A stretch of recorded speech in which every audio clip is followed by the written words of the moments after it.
السلام عليكم ورحمة الله وبركاته.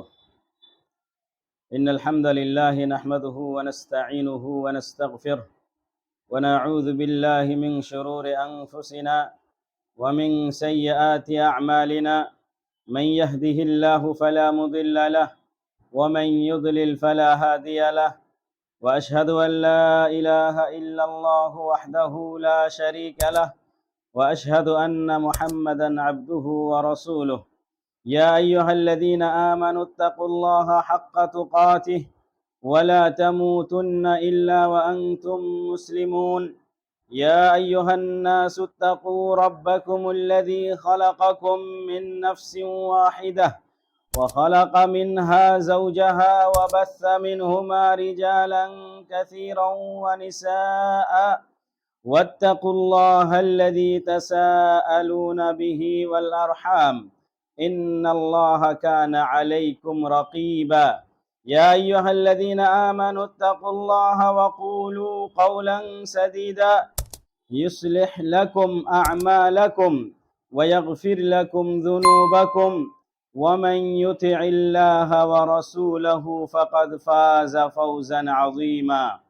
أما بعد، فإن خير الحديث كتاب الله، وخير الهدي هدي محمد صلى الله عليه وسلم، وشر الأمور محدثاتها، وكل محدثة بدعة، وكل بدعة ضلالة، وكل ضلالة في النار. فأعوذ بالله من الشيطان الرجيم. بسم الله الرحمن الرحيم. وما خلقت الجن والإنس إلا ليعبدون. محترم ناظرین، مکرم حاضرین، اللہ کا لاکھ لاکھ شکر ہے کہ اللہ تبارک و تعالیٰ نے ہمیں انسان بنا کر پیدا کیا ہے، دوسری مخلوق کی طرح نہیں بنایا۔ اور میں نے خطبہ مسنونہ کے بعد قرآن مجید کی جس آیت کی تلاوت کی ہے، اس آیت کو مد نظر رکھتے ہوئے ہمارا جو عنوان ہے وطن کی آزادی میں علماء اہل حدیثوں کا کردار، یا پھر اہل حدیثوں کا کردار، یا ان کی کیا قربانیاں ہیں۔ آئیے سب سے پہلے ہم یہ جانتے ہیں کہ اللہ رب العزت نے اس آیت کے اندر ہمیں کیا پیغام دیا ہے۔ فرمایا رب ذوالجلال نے وَمَا خَلَقْتُ الْجِنَّ وَالْإِنسَ إِلَّا لِيَعْبُدُونَ، میں نے جن اور انسان کو صرف اور صرف میری ہی عبادت کے لیے پیدا کیا ہے۔ یہاں عبادت کا مطلب ہمارے مفسرین کرام بتاتے ہیں کہ لیوحدون، یعنی جن اور انسان یہ سب ہماری وحدانیت کا اعتراف کرے، اقرار کرے، یعنی اللہ تبارک و تعالی ہی کی عبادت کے لیے ہمیں اللہ تعالیٰ نے چنا ہے، بنایا ہے، اور کوئی دوسرا مقصد اللہ رب العالمین کا نہیں ہے۔ اس کا مطلب یہ ہے کہ باقی جو مخلوقات ہیں وہ مخلوق ہیں، وہ خالق نہیں ہیں۔ کوئی مخلوق کسی مخلوق کو عابد، غلام نہیں بنا سکتا ہے۔ ہم صرف غلام ہیں تو اللہ رب العالمین کے ہی غلام ہیں۔ ہم عبادت کریں گے تو اللہ رب العالمین ہی کی عبادت کریں گے۔ کسی انسان، کسی مخلوق کے سامنے ہم اپنا سر جھکا نہیں سکتے ہیں۔ یہ اللہ تبارک و تعالیٰ نے ہمیں پیدا کیا ہے اسی لیے کہ ہم اللہ کے علاوہ کسی ذات کے سامنے، کسی چیز کے سامنے ہم اپنی پیشانی کو ہم نہ رکھیں۔ ہم عبادت اگر کریں تو صرف اللہ رب العالمین ہی کی عبادت کریں۔ یہ ہے آیت کا مختصر سا ترجمہ اور مفہوم۔ اب آئیے ہم یہ آپ کو بتانا چاہتے ہیں کہ ہمارے علماء کرام، ہمارے اسلاف اس ہندوستان کی آزادی میں کیا کردار ادا کیے ہیں، کیا کیا قربانیاں پیش کیے ہیں۔ آج 16 اگست ہے، کل ہم نے خوشی خوشی 15 اگست منایا۔ یہ وہ 15 اگست ہے جس میں اللہ رب العالمین نے بھارت واسیوں کو، انڈیا والوں کو، اللہ تعالیٰ نے اپنے فضل و کرم سے ان کی مسلسل کوشش اور محنت اور جد و جہد کی وجہ سے اللہ تبارک و تعالیٰ نے ان کو انگریز کے ظلم و ستم سے ان کو آزاد کرایا، ان کو آزادی دی۔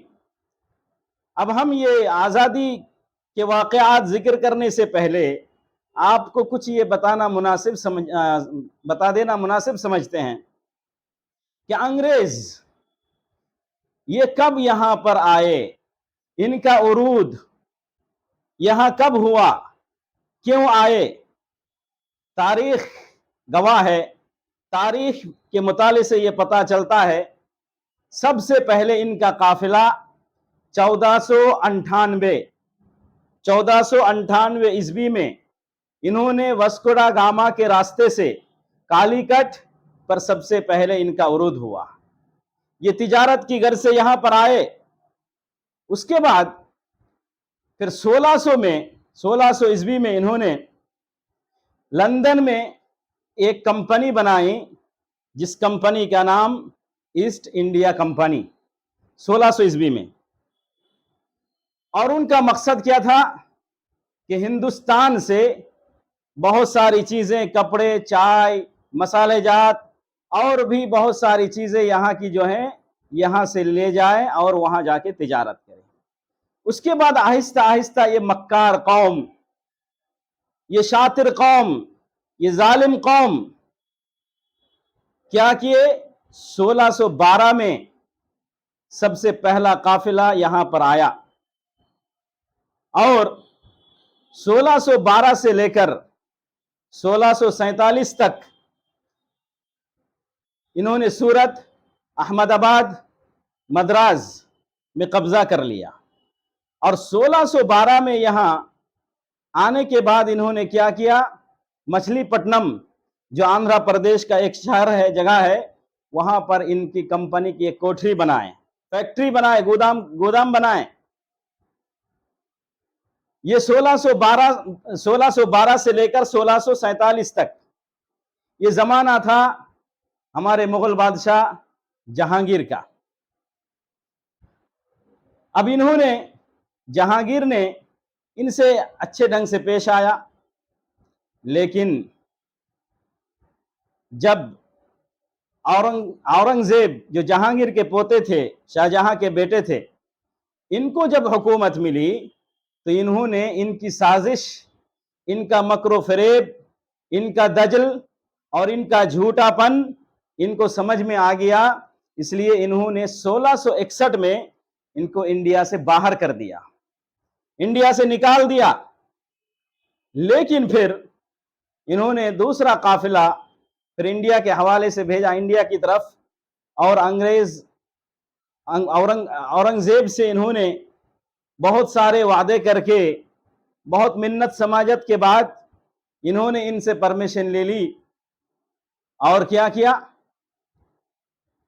1600 اس کے بعد یہاں جب آ گئے تو کلکتہ، ہمارا جو کلکتہ جس پہ ہم بیٹھے ہوئے ہیں، جس سرزمین میں آج، یہاں انہوں نے کیا کلکتہ پر قبضہ جمایا۔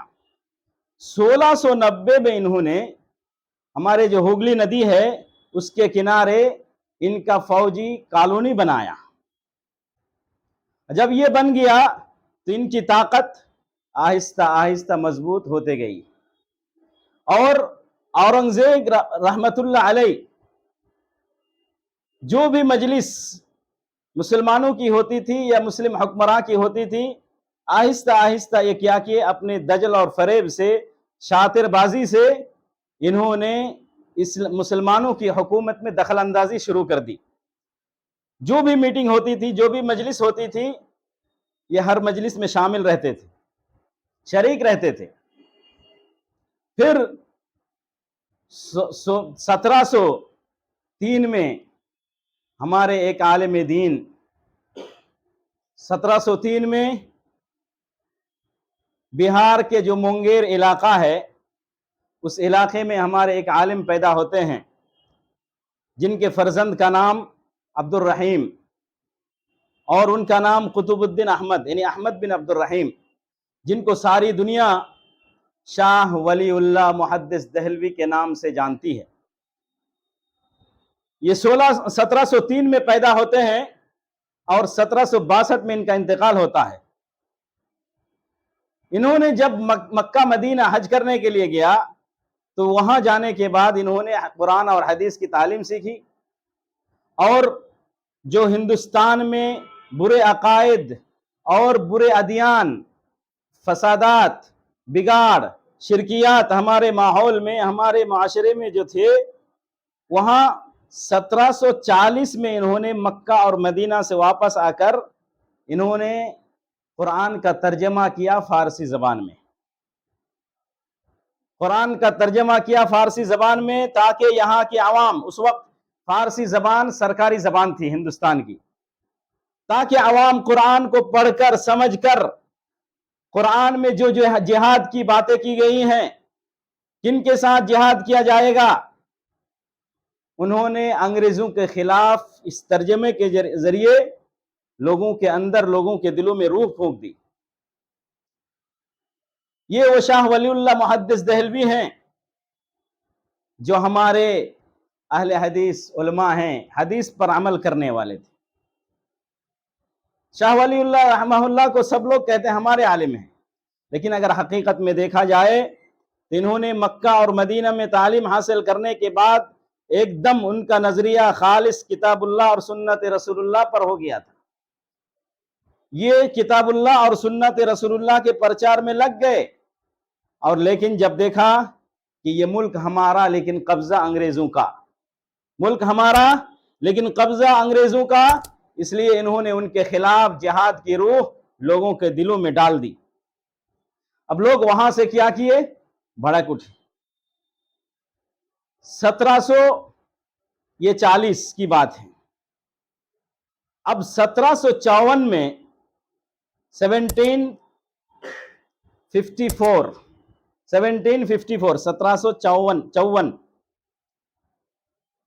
یہاں کے ہمارے کلکتہ کے جو نواب سراج الدولہ کے نانا، اور ہم آپ کو یہ بھی بتا دینا مناسب سمجھتے ہیں کہ ہم صرف یہ نہ ذکر کریں کہ ہمارے اہل حدیثوں نے سب کچھ کیا ہے، نہیں، سب لوگوں نے مل کر یہ سب کیا ہے، سب لوگوں نے مل کر یہ سب کیا ہے، صرف اہل حدیثوں نے ہی نہیں، لیکن ہمارے اسلاف، ہمارے اہل حدیثوں کا کردار پیش رہا ہے، ہر معاملے میں یہ آگے تھے۔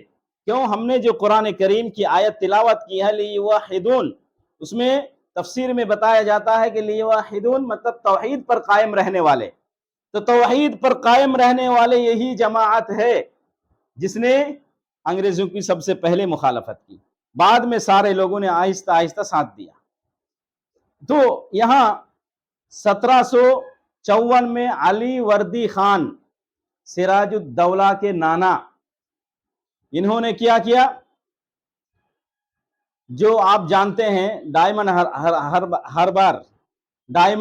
ہاربر جو مشہور ہے یہاں، اور ایک جگہ ہے فورٹ ولیم، یہاں پر کیا کیے؟ انگریزوں کا قبضہ تھا۔ یہ دونوں جگہوں پر انگریزوں کا زیادہ غلبہ تھا یا ان کا جمگھٹا تھا۔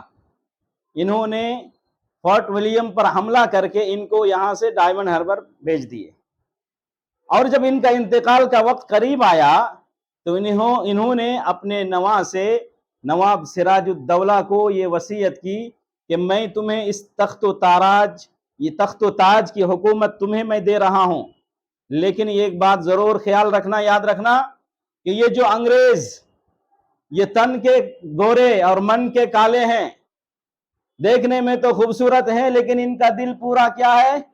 کالے پن سے بھرے ہوئے ہیں۔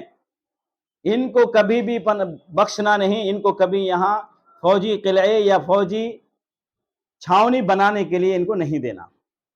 بہرحال جب ان کا انتقال ہو گیا تو پھر 1757 1757 کی یہ جنگ بہت معروف اور مشہور ہے۔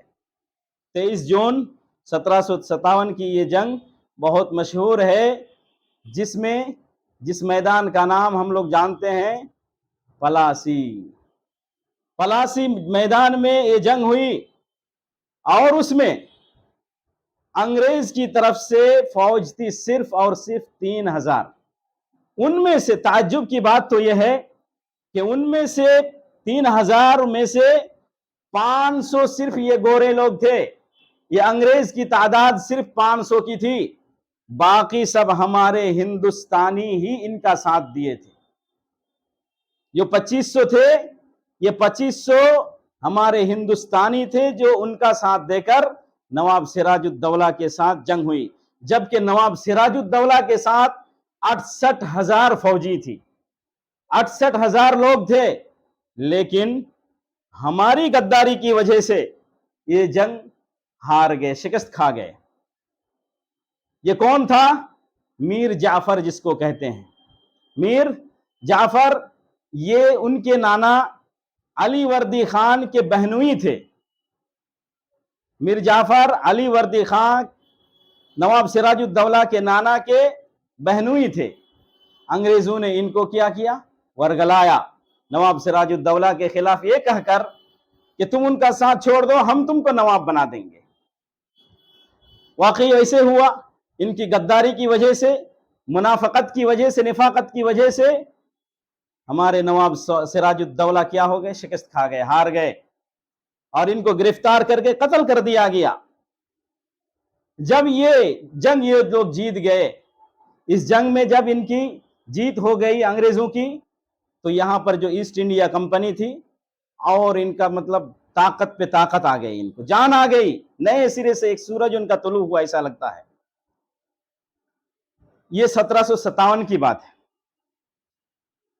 اس کے بعد پھر 1764 میں بہار پٹنہ سے 130 کلومیٹر کے فاصلے پر جو بکسر ہے، بکسر کی جنگ ہوئی، جس میں اس وقت میر قاسم ہمارے بنگال کے تھے۔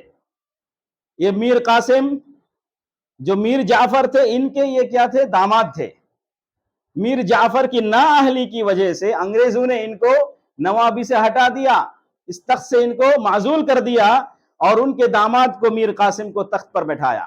لیکن میر قاسم چالاک آدمی تھے، میر جعفر کی طرح نہیں تھے۔ انہوں نے کیا کیا؟ انگریزوں کے خلاف لکھنؤ کا سفر کیا، وہاں جا کر نواب شجاع الدولہ سے ملے، پھر وہاں سے دلی کا سفر کیا، دلی کے جو شاہ عالم ثانی یہ تھے، ان سے ملے، بات چیت ہوئی آپس میں کہ ہم اب جنگ کریں گے ان کے ساتھ، جنگ کے علاوہ ہمارا کوئی چھٹکارا نہیں، ہمارے پاس کوئی چارہ کار نہیں جنگ کے بغیر انگریزوں سے، یہ ملک ہمارا ہے ہندوستان، لوگوں پہ ظلم کیے جا رہے ہیں، ہماری حکومت ہے، یہ چھین لیے ہیں، لیکن ہم کو ان سے آزاد کرانا ہے۔ تو کیا کیے؟ لیکن پھر دیکھیے انگریزوں کی سازش، انہوں نے نواب شجاع الدولہ کو رشوت دے کر اپنے جال میں گرفت کر لیا، اور پھر اس جنگ میں انہوں نے انگریزوں کا ساتھ دیا، ان کی وجہ سے یہ جنگ بھی کیا ہو گئی؟ مسلمانوں کی شکست کا شکار ہو گئی، مسلمان ہار گئے اس جنگ میں بھی۔ یہ 1764 کی بات ہے۔ اس کے بعد جنگ بیچ بیچ میں کہیں کہیں ہوتی رہی۔ 1799 میں جو ہمارے شیر میسور جن کو کہا جاتا ہے، ٹیپو سلطان، ان کے والد حیدر علی، اور یہ سب، یہاں پر بھی جنگ ہوئی، لیکن وہاں بھی ایک غدار نکلے، یہاں بھی انگریزوں کے غلام نکلے، ان کا نام تھا میر صادق۔ بنگال والے تھے میر جعفر، اور وہ نکلے میر صادق۔ انہوں نے یہ وعدہ کیا تھا کہ شیر کی ایک دن کی زندگی گیدڑ کی 100 سال کی زندگی سے زیادہ بہتر ہے۔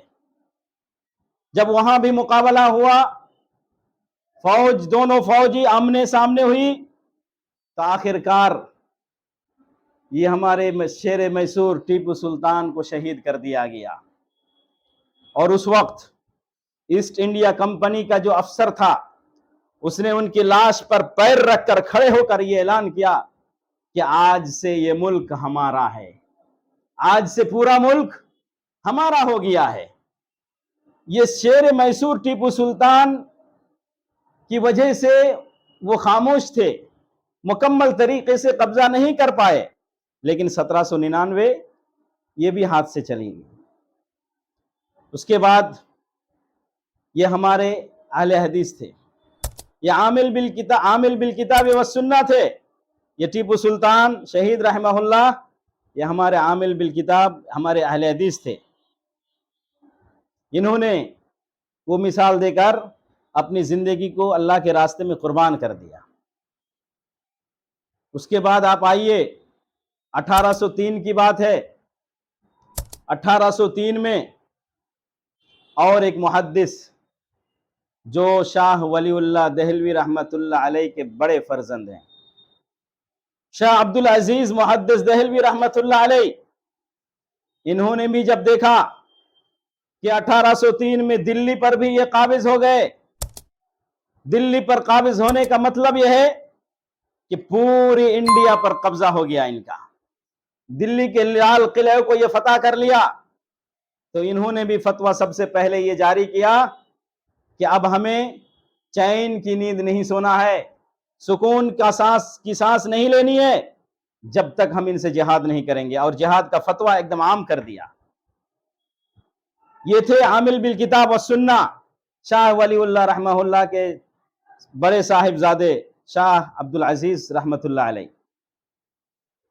ان کے اشارے پہ اس کے بعد کیا ہوا؟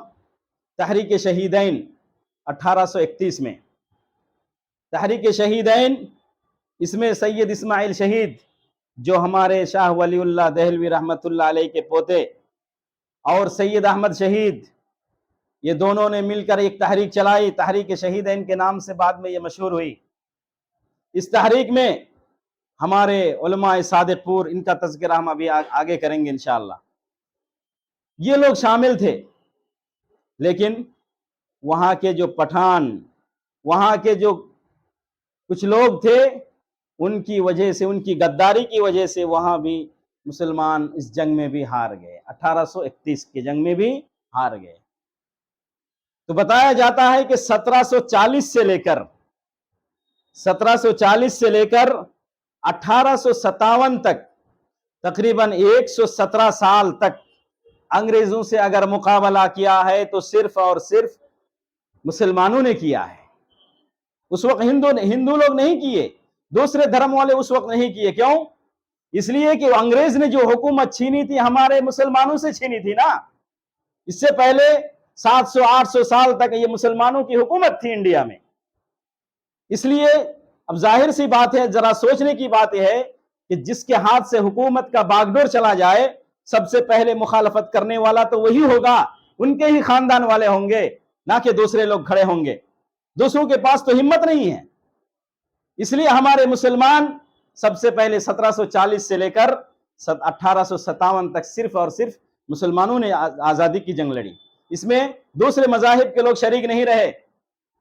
1831 میں یہ بھی قافلہ ہمارا ہار گیا، پیچھے پڑ گیا، شکست کھا گئے، یہ ہمارے لوگوں کے دھوکہ کی وجہ سے۔ اس کے بعد اب جائیے پھر وہ دور پڑھیے 1857 کا، جس میں ہمارے علماء کرام کو سولی پر لٹکایا گیا، گولیاں مار مار کر ان کو درخت کے ٹہنیوں پر لٹکایا گیا۔ یہ بھی بتایا جاتا ہے کہ انڈیا گیٹ سے لے کر پاکستان کا جو جی ٹی روڈ ہے وہاں تک کوئی بھی درخت بہت دنوں تک نہیں تھا۔ کیوں؟ کہتے ہیں کہ یا تو انہوں نے کیا جو قبر کھودی تھی اس قبر میں وہ لکڑی ڈالی، یا پھر اس کو پھانسی پر چڑھایا، پھانسی پہ دینے کی وجہ سے وہ سب درخت ختم ہو گئے، درخت کو بھی کاٹ ڈالے تھے انہوں نے۔ اس وجہ سے بہت دنوں تک وہاں پر درخت وغیرہ نہیں تھے۔ اور ایک بادشاہ کا نام آتا ہے جو 1857، اس وقت سارے لوگ مل کر اب مقابلہ کرنا شروع کیے۔ لوگوں نے جب دیکھا کہ یہ صرف مسلمانوں کا نہیں ہے بلکہ ہمارا بھی ہے، یہ سونے کا چڑیا ہے، یہ سونے کا گھر ہے ہمارا ہندوستان۔ سارے لوگ جب دیکھیں کہ ہم بھی اب کیا ہو رہے ہیں، انگریزوں کے ظلم و ستم کے مطلب زنجیر میں پیروئے جا رہے ہیں، پیسے جا رہے ہیں، تو یہ سب لوگ مل کر اب اٹھ کھڑے ہوئے اور پھر مقابلہ شروع ہوا، لیکن کامیابی نہیں ہوئی، آپ 1857 بہادر شاہ ظفر کا نام سنے ہیں؟ بہادر شاہ ظفر کو جب پکڑا گیا تو وہاں پہ ہمایوں، دلی کا جو مقبرہ ہے ہمایوں کا مقبرہ، وہاں پہ ان کو قید کیا گیا۔ اس کے بعد پھر وہاں سے کہاں لے جایا گیا؟ میانمار لے جایا گیا، وہاں لے جایا گیا اور وہاں جیل میں بند کیا گیا ان کو۔ دیکھیے ظلم اور ستم کا پہاڑ ان پہ کیسے ٹوٹ پڑے تھے۔ انگریزوں نے کیا کیا نہیں کیا تھا ان لوگوں کے ساتھ، مسلمانوں کے ساتھ خاص کر۔ بعد میں جب دیکھا کہ مسلمانوں کو ہم نہیں جیت سکتے ہیں، یا صرف مسلمانوں سے کام نپٹنے والا نہیں ہے، سب لوگوں پر ظلم کرنا شروع کر دیے، تبھی تو سب لوگ کھڑے ہوئے تھے۔ ان کے 3 فرزند تھے، ان کے تینوں فرزندوں کو کیا کیے؟ دلی میں قتل کیے، دلی میں قتل کیے۔ تینوں کا سر پیک کر کے کہاں لے جایا گیا؟ وہاں لے جایا گیا، میانمار لے جایا گیا۔ ان کے سامنے پیک کر کے پیش کر رہے ہیں، لیجئے ناشتہ لیجئے۔ جب انہوں نے وہ پیکنگ کھولی تو دیکھا کہ تینوں ہمارے فرزند ہیں، ان کے سر ہیں۔ تینوں بہادر شاہ ظفر کے کیا ہیں؟ فرزند ہیں۔ تینوں کو انہوں نے شہید کر ڈالا، تینوں کو انہوں نے مار ڈالا، قتل کر ڈالا، اور وہ بھی دیکھیے باپ کے سامنے ناشتہ کے طور پر پیش کر رہے ہیں ان کا سر۔ باپ کیسا صبر و تحمل والا آدمی انسان تھا بہادر شاہ ظفر۔ کیا کہا تھا اس وقت؟ انہوں نے تاریخی جملہ کہا تھا، شاباش بیٹے، تم نے تو سر جھکایا نہیں، تمہارا سر کٹ چکا ہے، لیکن گوارا کیا، لیکن تم نے تمہارے اسلاف کو جھکنے نہیں دیا۔ اسی لیے ہم کہتے ہیں کہ سر کٹا سکتے ہیں لیکن جھکا نہیں سکتے۔ جھکائیں گے تو صرف اللہ ہی کے سامنے جھکائیں گے، باقی ہم کسی دوسرے کے سامنے نہیں جھکائیں گے۔ یہ بہادر شاہ ظفر کا واقعہ ہے۔ انہوں نے جیل میں بیٹھ کر ہی کچھ اشعار بھی لکھ ڈالے تھے۔ تو یہ تھے ہمارے بہادر شاہ ظفر، جو 1857 میں بھی یہ سب کے سب کیا کر دیے گئے؟ شہید کر دیے گئے۔ آہستہ آہستہ ظلم بڑھتا گیا اور ان کا قبضہ، یہ گوروں کا قبضہ پورے انڈیا میں ہوتا گیا۔ اس وقت انڈیا صرف انڈیا بھارت نہیں، پورا بنگلہ دیش، پاکستان، یہ سب مل کر انڈیا تھا۔ آج اگر ان کی ناپاک سازش نہ ہوتی تو یہ تینوں دیش مل کر اگر ایک دیش رہتا تو ہمارا یہ ملک کا سر سب سے اونچا ہوتا، یہ ہمارا ہندوستان کا سر سب سے اونچا ہوتا۔ تائیہ اب ہم آپ کو یہ بتانا چاہتے ہیں کہ ہمارے خاص کر اب ہم یہاں 1857 کے بعد کیا کہیں گے کہ ہم صرف مسلمانوں نے یہ جنگ نہیں لڑی انگریزوں کے خلاف، بلکہ دوسرے لوگوں نے بھی مسلمانوں کا ساتھ دیا، لیکن جو سب سے پیش آگے رہنے والے تھے ہمارے اہل حدیث ہی تھے، کہ ان کا عقیدہ اتنا مضبوط تھا کہ ان کو کسی کے سامنے جھکنا ہی نہیں ہے۔ اس لیے یہ گوارا نہیں کرتے تھے کہ ہم کسی کی غلامی میں جکڑ کر رہے ہیں، کسی کی غلامی کی زنجیروں میں باندھ کر رہے ہیں، بندھے رہیں، ان کو پسند نہیں تھا۔ یہ بندھے رہیں گے تو صرف اللہ کی قید میں رہیں گے، اللہ کے امر اور نہیں کے سامنے یہ اپنے سر جھکائیں گے، باقی کسی کے سامنے نہیں۔ تو علماء صادق پور، یہ علماء صادق پور کہا جاتا ہے، ایک بہار کا مشہور شہر، مشہور گاؤں، شہر بھی نہیں گاؤں تھا اس وقت۔ یہاں مولانا ولایت علی، مولانا عنایت علی، اور جو یہ علی خاندان پورے کے پورے اہل حدیث والا خاندان تھا۔ بتایا جاتا ہے، ہمارے مورخین بتاتے ہیں کہ اگر تاریخ، ہندوستان کی تاریخ بیان کی جائے آزادی کی، اور علماء صادق پور کا ذکر نہ آئے، صادق پور گھرانے کا ذکر نہ آئے، تو وہ تاریخ ادھوری ہے۔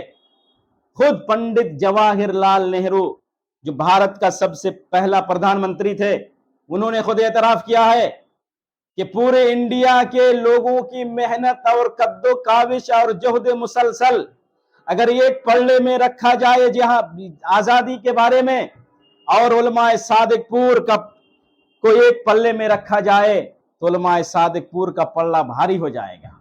یہ دشمن، یہ ہندو، یہ خود گواہ دے رہے ہیں ہمارے علماء کرام کے بارے میں کہ یہ اگر ایک پلے میں رکھا جائے اور پورے لوگوں کو ایک پلے میں رکھا جائے بھارت واسیوں کو تو یہ برابر نہیں ہو سکتے، ان کا پلہ زیادہ بھاری ہوگا۔ تو یہ علماء کرام ہمارے تھے جنہوں نے اپنی جان، اپنے مال، اپنی سب کچھ لٹا دیا، تن من دھن سب کچھ انہوں نے بھارت کو آزاد کرانے کے لیے سب کچھ لٹا دیا تھا۔ تو یہ علماء صادق پور ہیں۔ باقی آپ اور ایک علماء اہل حدیث میں ہمارا ایک نام ہے جو میاں نذیر حسین دہلوی کے نام سے مشہور ہے، شیخ الکل فی الکل، شیخ العرب والعجم، شمس العلماء کا خطاب ملا ان کو۔ انہوں نے انگریزوں نے کیا کیا؟ جیل میں بند کر دیا، اور ان سے یہ فتویٰ لینا چاہتے تھے کہ تم ہمارے موافق فتویٰ دو، تم ہمارے موافق فتویٰ دو تو ہم تم کو چھوڑ دیں گے۔ یہ کیسے ممکن ہے؟ ایک توحید پر قائم رہنے والا، قرآن و سنت پر دائم رہنے والا، چلنے والا، وہ بھی میاں نذیر حسین محدث دہلوی، شیخ الکل فی الکل جن کو کہا جاتا ہے، یہ کیسے انگریزوں کے موافق فتویٰ دے سکتے ہیں؟ انہوں نے بھی عالم جہاد کو بلند کیا اور انگریزوں کے خلاف یہ فتویٰ جاری رکھا، یہ اپنے پیچھے نہیں ہٹے، اس لیے ان کو بھی انہوں نے جیل میں ڈالا۔ یہ شیخ الکل فی الکل میاں نذیر حسین دہلوی ہمارے تھے، جن کی پیدائش 1805 اور وفات 1902 اور عربی کے حساب سے 1220 اور 1320، 1220 میں پیدا ہوئے، 1320 میں انتقال کیے، عربی کے حساب سے 100 سال زندہ رہے ماشاءاللہ۔ اور ایک نام ہمارے مولانا ثناء اللہ امرتسری رحمت اللہ علیہ، جن کو فاتح قادیان کہا جاتا ہے۔ یہ قادیانی، یہ انگریزوں کا پلا ہوا تھا۔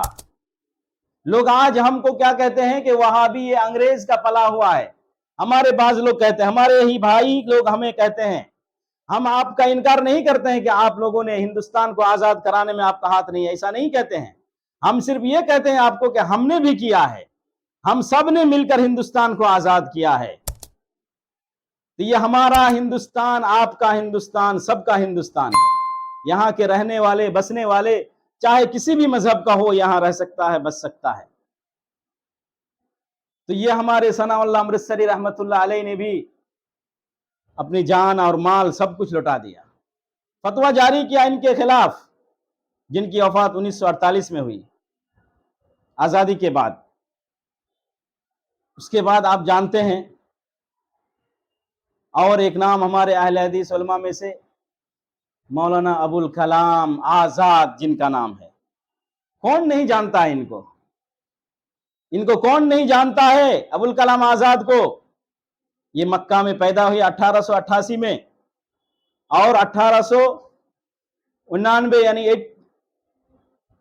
1889 میں یہ انڈیا آ گئے ان کے والد صاحب کے ساتھ، آ کے یہاں پلے بڑھے۔ اس کے بعد پہلے دلی آئے، اس کے بعد کلکتہ آئے، پھر اس جو کانگریس ہے اس کانگریس کے ساتھ دیے، الہلال مجلہ جاری کیا اور البلاغ جاری کیا، سب کو بند کر دیا، ان کو بھی جیل میں بند کیے لوگ، اور کتنا ستائے۔ یہ ہمارے کون تھے؟ ہمارے اسلاف تھے، جنہوں نے اپنی جان، اپنے مال، سب کچھ ہندوستان کی آزادی کے لیے لٹا دیا تھا۔ اب آئیے ہم دیکھتے ہیں دوسرے مذاہب والے نے کیا کیا۔ جو لوگ آج ہم کو یہ طعنہ دیتے ہیں کہ تم لوگوں نے ہندوستان کے لیے کچھ نہیں کیا ہے، ہم ان کو یہ پیغام پہنچانا چاہتے ہیں کہ الٹے چور کوتوال کو ڈانٹے۔ چوری کرتا ہے کوئی اور وہی چوری کرتا ہے، آ کے کوتوال کو ڈانٹتے ہیں۔ آج ہمارا حال یہی ہے، جن لوگوں نے ہم پر الزام لگا رہے ہیں جو لوگ، وہ لوگ خود آر ایس ایس یہ لوگ جنگ آزادی میں شرکت نہیں کیے۔ یہ حقیقت ہے۔ آج تاریخ سازی کی جاتی ہے،